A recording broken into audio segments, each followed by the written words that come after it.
साम टीव्हीवर सगळ्यात वेगवान अपडेट्स आपण पाहतोय। या सत्ता स्थापनेसंदर्भातले महायुती सरकारचा शपथविधी वानखेडेवर होणार आहे। मात्र त्याआधीच सर्वात मोठी बातमी समोर येतेय। सगळ्यात मोठी बातमी महायुतीच्या मंत्रिमंडळाचा फॉर्म्युला ठरल्याची बातमी।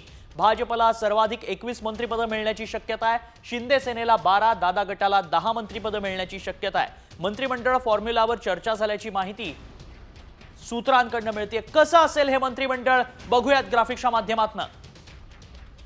भाजपचे आमदार आहेत 132, शिंदे सेनेचे 57 आणि दादा गटाचे 41।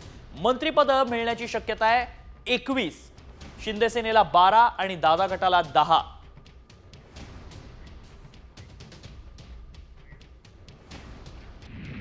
साम टीव्हीवर सगळ्यात वेगवान अपडेट्स आपण पाहतोय। या सत्ता स्थापनेसंदर्भातले महायुती सरकारचा शपथविधी वानखेडेवर होणार आहे। मात्र त्याआधीच सर्वात मोठी बातमी समोर येतेय।